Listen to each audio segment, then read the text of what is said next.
On se retrouve pour la conférence de presse de Carlo Ancelotti ainsi que celle de Fede Valverde avant le match de demain au Santiago Bernabéu entre le Real Madrid et Manchester City. Mais avant, n'oubliez pas le petit like, le petit commentaire, le petit à la Madrid dans les commentaires. Ça fait toujours plaisir, puis ça soutient le travail.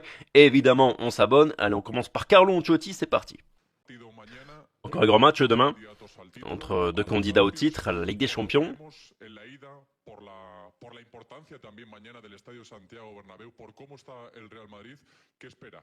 Comment va le Real Madrid et qu'attendez-vous demain?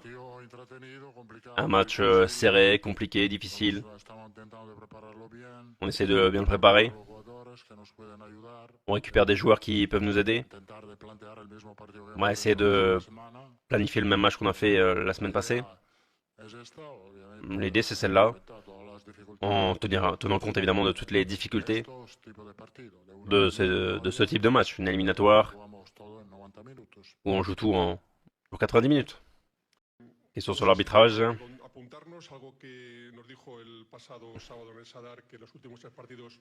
Est-ce que vous avez quelque chose à nous dire par rapport à la Ligue espagnole, les arbitrages, tout ça? Non, il n'y a rien à dire.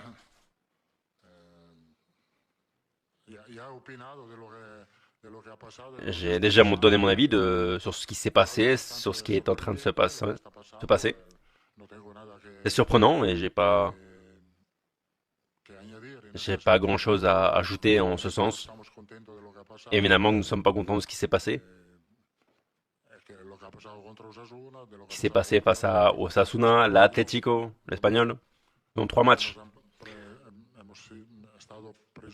Trois matchs où on considère que l'arbitrage nous a porté préjudice sur des décisions qu'on n'a pas compris et que je ne comprends pas. On revient à la Ligue des Champions. Est-ce que vous vous sentez plus à l'aise, serein avec les arbitres de la Ligue des Champions européens? Oui, parce qu'il y a beaucoup moins de polémiques en ce sens, statistiquement. Le VAR intervient seulement quand c'est nécessaire. Il faut aussi tenir compte que habituellement, en Ligue des Champions, ce sont les meilleurs arbitres de chaque pays qui arbitrent. Donc la qualité est très haute en ce sens. Guardiola a dit ce week-end que son équipe avait 1% de chance de passer face au Real Madrid. Vous pensez que c'est une stratégie de Pep Guardiola de dire ça? Je vais lui demander demain avant le match. Tu penses vraiment que tu as 1% de chance de passer? Évidemment que lui pense qu'il a plus de chances, ce qui est juste. Et nous, on pense pas qu'on a 99% de chances de passer. On pense qu'on a un petit avantage dont il faut profiter. Il faut essayer de planifier le même match que le match aller. Un match qui s'était bien passé.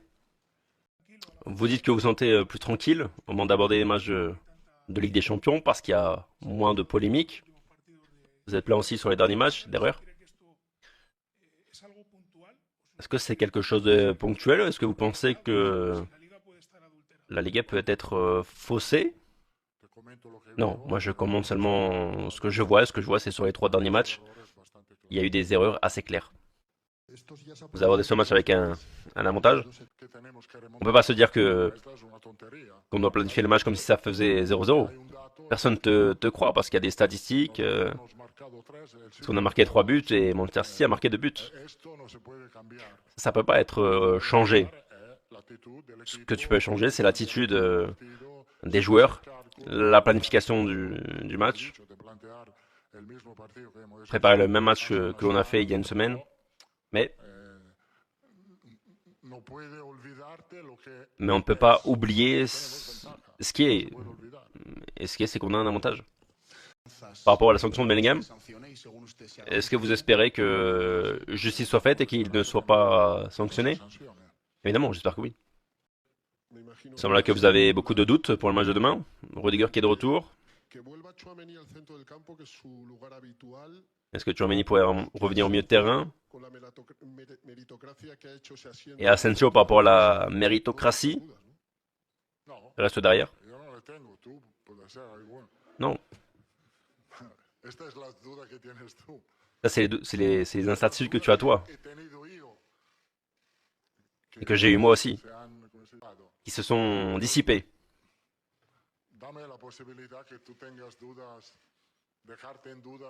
Donne-moi la possibilité de te laisser avec tes doutes jusqu'à demain. Non, je blague. Rudiger peut être titulaire.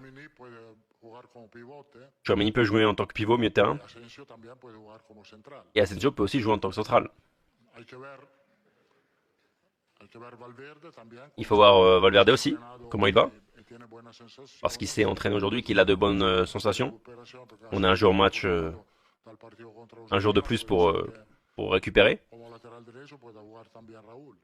Mais Raúl Asensio peut aussi jouer à droite au cas où. Vous avez couru après, toute la saison, vous allez courir après ce fameux engagement collectif. La semaine où le Real montre le plus d'engagement collectif. Le Real fait match nul face à Atlético, match nul à Osasuna aussi, mais il gagne face à City. Est-ce que vous trouvez des explications quand votre équipe est au meilleur, les résultats sont les moins bons? Oui, c'était 3 matchs exigeants. On a fait seulement un bon résultat, qui était face à Manchester City, mais l'équipe joue bien. Et c'est ce qui nous donne confiance. Et ce qui nous donne un bon état d'esprit, c'est qu'on doit continuer à jouer bien, avec de la qualité, et surtout garder le sacrifice et l'engagement collectif que l'on a été capable d'avoir sur les derniers matchs. Ça fait 9 années que le VAR est en place. Vous avez dit que ça s'utilisait moins en Ligue des Champions. En Italie, il y a aussi beaucoup de polémiques par rapport à ça. Après 9 ans, le bilan que vous tirez un peu de ça? J'ai des doutes, ouais. J'ai des doutes parce que je pense que le VAR retire un petit peu, beaucoup, trop de responsabilité à celui qui doit en avoir, c'est-à-dire l'arbitre. À partir du moment où tu retires de la responsabilité à l'arbitre central, c'est un système un petit peu dangereux. Le VAR est arrivé pour supprimer des erreurs flagrantes, évidentes, et non pas pour des interventions, pour corriger des interventions qui sont liées au football. On analyse par le prisme de l'image et on retire tout ce qui est la nature du football. Pas seulement comme nous, mais il y a beaucoup de pisotones, des semelles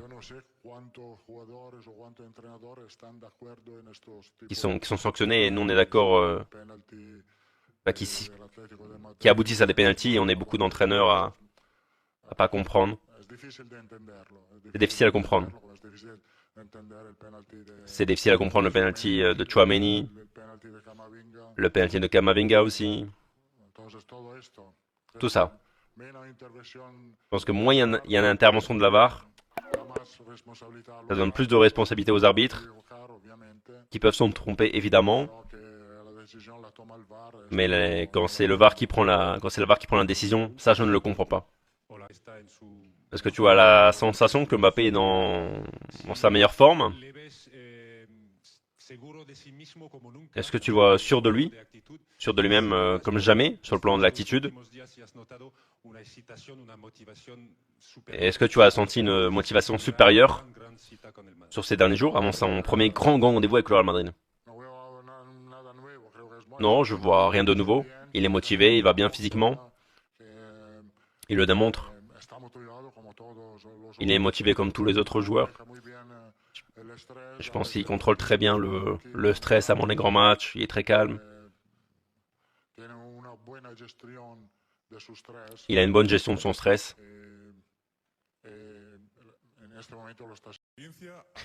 De par ton expérience, tu as gagné plusieurs fois ce titre déjà.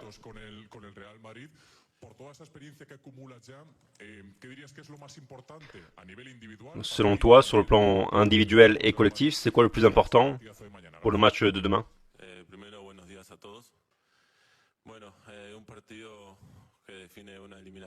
C'est un match qui va conclure une éliminatoire. Donc on sait à quel point c'est important d'être concentré, travailler dur. Pour moi, c'est un plaisir, comme toujours, de faire partie de cette équipe et d'atteindre des objectifs, que ce soit au plan collectif ou personnel. Au plan individuel, je vais essayer de donner le maximum comme d'habitude, mais le plus important, c'est le groupe, qu'on soit fort, que l'on travaille en défense et en attaque, et que l'on puisse se qualifier. Par rapport aux polémiques arbitrales, est-ce que vous vivez d'une manière différente un match de Ligue des Champions et de Liga? J'ai toujours dit, qui suis-je pour juger un arbitre, une autre personne qui est en train de faire son travail? Nous sommes tous des humains, on peut se tromper, on peut bien faire les choses. On critique beaucoup les arbitres et quand ils font les choses bien, c'est vrai qu'on leur envoie jamais de fleurs, on les félicite jamais.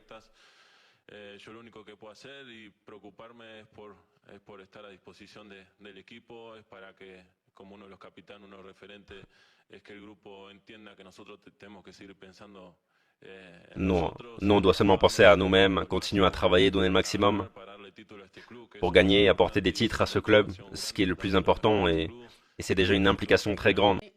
Guardiola a dit que le Manchester City n'avait qu'un pour cent de chance de se qualifier.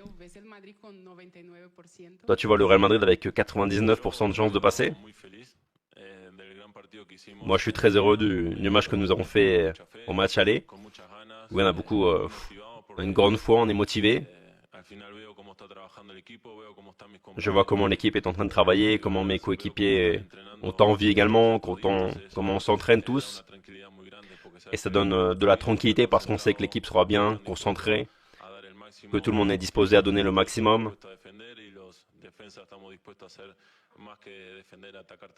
Les attaquants prêts à défendre et les défenseurs prêts aussi à attaquer. Donc ça me donne beaucoup de tranquillité et de confiance pour pouvoir se qualifier.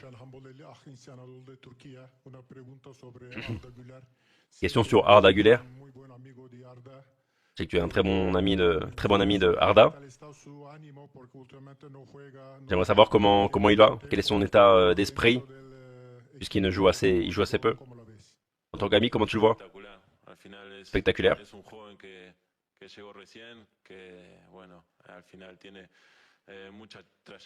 C'est un joueur qui a un grand avenir au Real Madrid.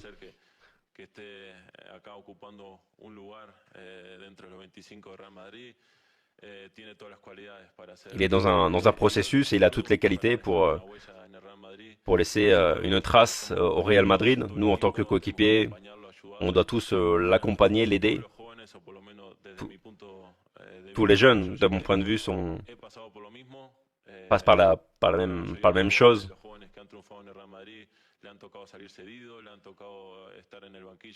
Quand tu es jeune, voilà, tu dois vivre des matchs sur le banc, etc. Ce n'est pas le mieux pour un joueur, mais c'est ce qui te rend aussi plus fort, ce qui te permet de grandir, de gagner en maturité pour faire face aussi à beaucoup de matchs avec le Real Madrid, avec autant de pression aussi. Je pense qu'il est déjà prêt, mais tout prend son sens et Arda est prêt pour avoir un futur ici.